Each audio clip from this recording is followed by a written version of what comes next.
Pekerja seks komersial berinisial N 27 tahun yang ditangkap saat penggerebekan di salah satu hotel berbintang diketahui belum sempat melakukan hubungan intim dengan pria yang memesannya.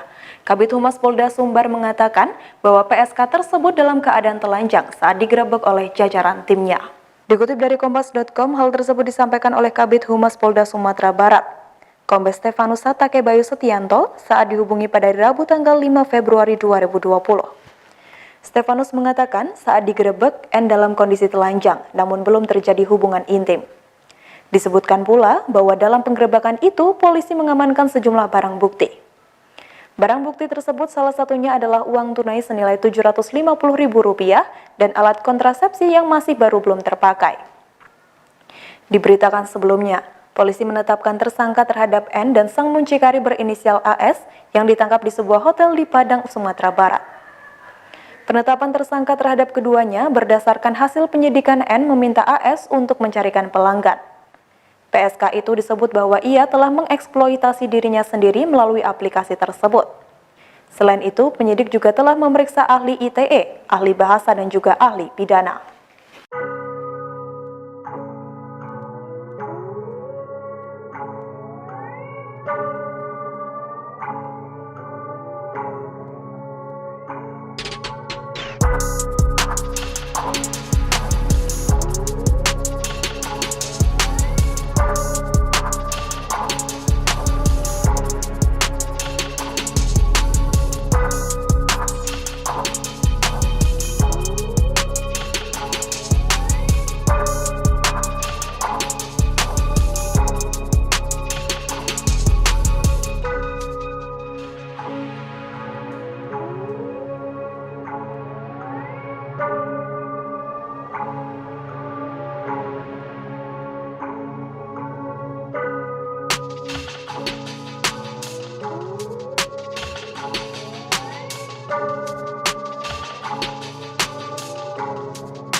Baik Tribuners, sekian dulu informasi dan berita yang kami sampaikan pada kesempatan kali ini. Saksikan terus Tribun News Update untuk mengetahui informasi dan berita terupdate yang lainnya. Terima kasih sudah nonton. Jangan lupa like, subscribe, dan share ya.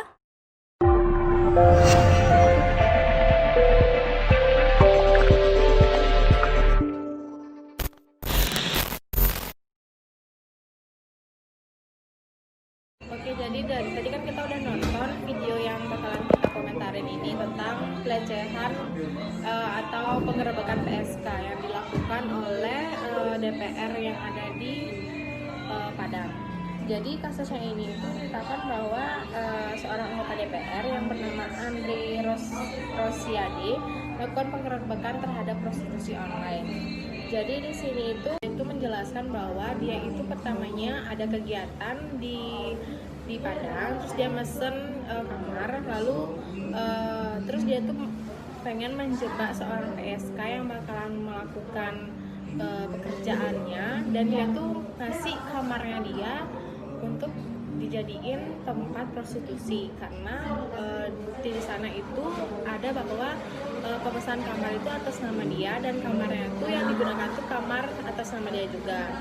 Jadi menurut saya di sini menurut saya yang menjadi korban sekaligus tersangka dalam kasus ini adalah ibu yang menjadi PSK tersebut. Kenapa? Karena pertama, kenapa dia bisa jadi korban? Karena dia sudah mengalami yang namanya kerugian akibat dari penggerebekan yang dilakukan tersebut. Lalu yang kedua, dia mengalami yang namanya diskriminatif. Lalu kenapa dia bisa disebutkan sebagai tersangka? Itu karena yang pertama, dia melakukan pekerjaannya yang sudah jelas-jelas melanggar norma serta aturan-aturan dan undang-undang kita, yaitu sebagai pekerja seks komersial, yang dimana dia menjual dirinya terhadap orang lain melalui media online. Jadi kasus yang kami komentari itu terkait dengan kasus penggerebekan yang dilakukan oleh seorang anggota DPR. di mana penggerebekannya ini dilakukan oleh seorang anggota DPR dari salah satu partai politik yang ada di Indonesia seperti itu. Di mana dalam kasus ini menurut saya pihak DPR tersebut telah melanggar ataupun tidak sesuai dengan kewenangan yang dimiliki oleh anggota DPR itu sendiri. Dimana kita ketahui terkait dengan 3 fungsi ataupun 3 wewenang yang dimiliki oleh seorang anggota dewan. Yang pertama yaitu terkait dengan controlling ataupun pengawasan. Yang kedua terkait dengan advokasi, dan yang terakhir terkait dengan budgeting seperti itu. Dimana berbicara mengenai fungsi dari fungsi pengawasan itu sendiri, yaitu fungsi controlling. Emang benar bahwa seorang anggota dewan berhak melakukan pengawasan dan juga melakukan controlling di seluruh ataupun di semua bidang terkait dengan sistem pemerintahan di Indonesia.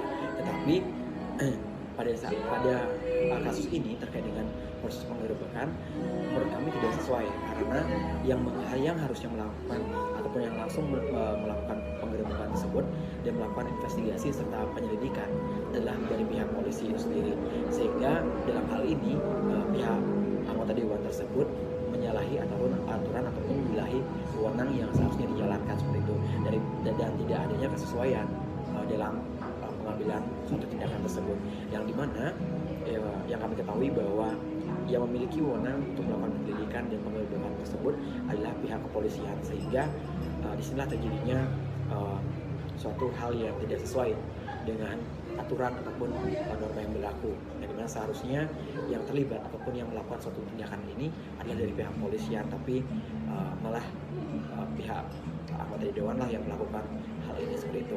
Dan hal inilah yang sangat disayangkan, sehingga tidak sesuai ya antara aturan yang sudah ada dengan action ataupun tindakan yang terjadi di lapangan seperti itu.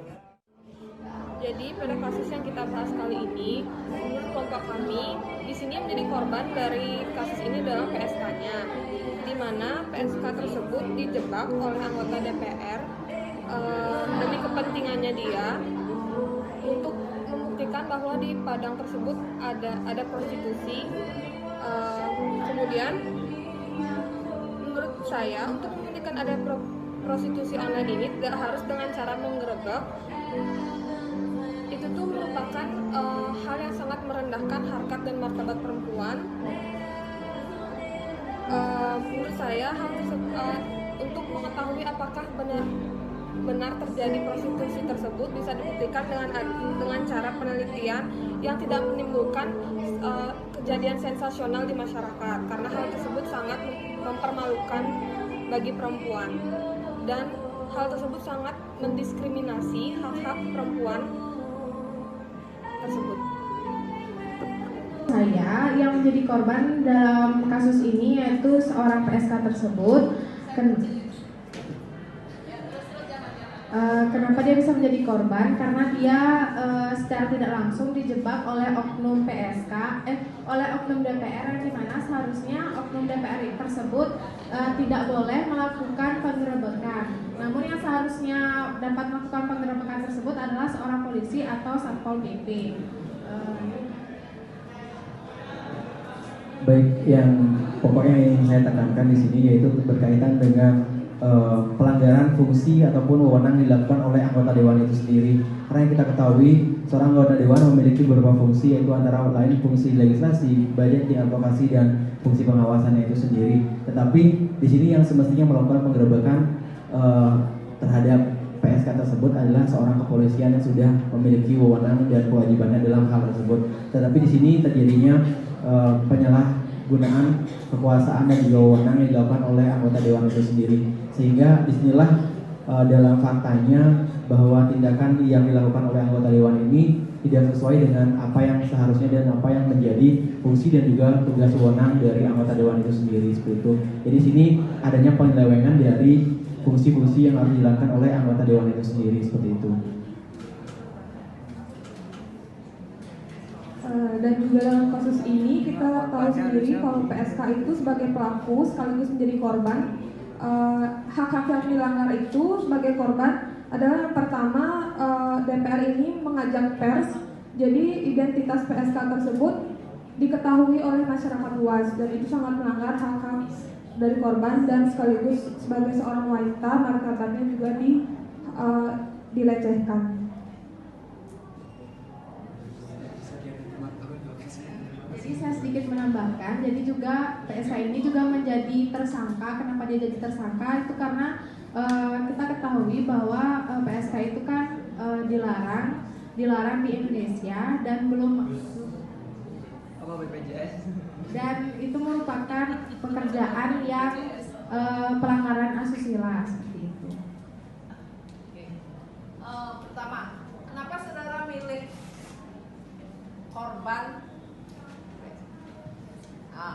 Latar belakangnya saudara memilih kasus ini saudara angkat. Karena Di mana ketertarikannya?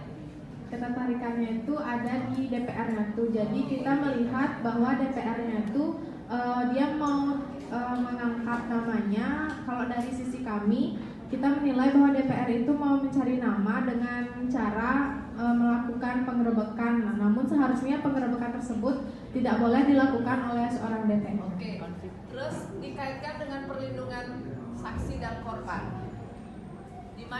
Di mana sudah terpenuhinya undang-undang LPSK terhadap kasus ini?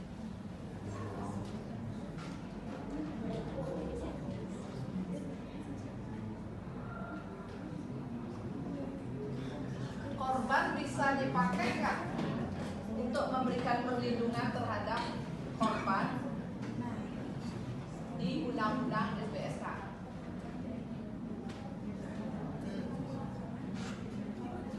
Bisa dipakai nggak dasar yuridis untuk memberikan perlindungan terhadap? Bisa, Bu. Bisa, Karena dia kan ini kan kasus asusila. Jadi seharusnya kasus tersebut tuh tidak boleh diekspos sampai ke identitas si korban karena sama dengan kasus pelecehan jadinya. Berarti ini posisinya korban sebagai saksi atau korban hanya tunggal? Saksi. Korban sebagai saksi. Kenapa? Karena dia juga Karena korban itu juga terlibat dalam kejadian